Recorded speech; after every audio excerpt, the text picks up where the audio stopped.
you know the expression breakthrough.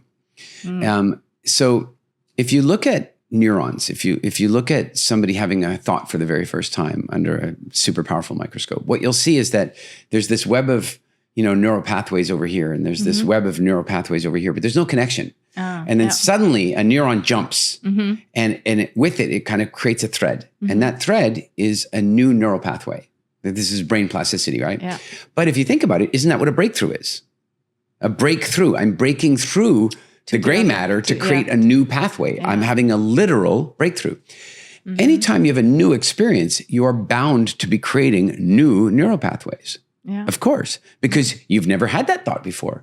And I believe that the brain responds very nicely to that. It likes creating brain plasticity. It likes creating new wiring. And so there's something very satisfying and emotionally charging about the firsts. We tend to remember many of our firsts. And we have, and often it's because the very first version has a higher immediate emotional payback than maybe the second or third. Yeah. If somebody goes to the movies and they order popcorn, the first mouthful is much better than the third, and then the fourth, and then, by the way, the last half you don't even remember eting, right? Because consciousness is checked out. Yeah. So there's something about that. And in the video, the reason I made that video is that my little girl, her mom has not allowed her to travel for the last 4 years. She just wouldn't let her. We were divorced, and her mom was very like, no, she can't travel. So, the poor little girl has missed a couple of vacations and some cool things and so on. But the funny thing is, there's actually a really positive side effect to all that.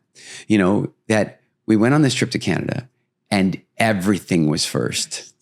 Everything. Like, she knows about planes, but she has no memory of being on a plane because she hasn't been on one forever in a long time. So she's like, when we go on the plane, can we roll the window down? I want to touch the clouds. Wow. Isn't that awesome? Yeah. Like, the only way you could think that is because it was your first time. Yeah. Because when you're first, you don't have preconceptions.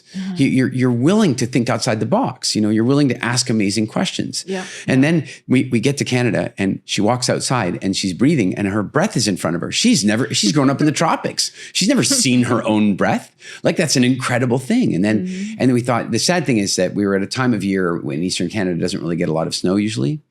And we were in Halifax, where she was originally born and where I grew up. Yeah. And, typically we don't have white Christmases there, but all of a sudden the manifestation kicked in, and we dropped 2 feet of snow. I mean, like almost a meter in a night. And the next thing you know, she's making her first snowballs, and she's making her first snowmen, and she's making her first snow angels. In fact, she made her first snow angel from jumping out of the hot tub. Wow. Yeah. Because we had an outdoor hot tub, right?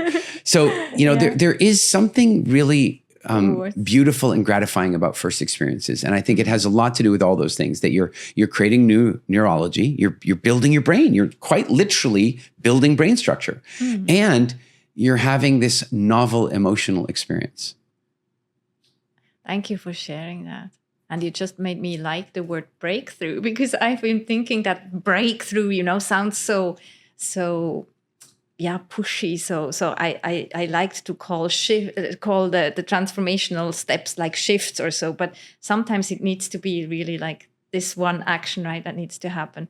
And about the first times you're describing this, the story that you just shared about the white Christmas time in Canada, like really it opens this magical winter wonderland right in front of me, the way you're describing it. So there is something magical about first times. And obviously, I think when it's exactly what I believe or see when I observe children, that I feel there's so much magic still in how they see the world.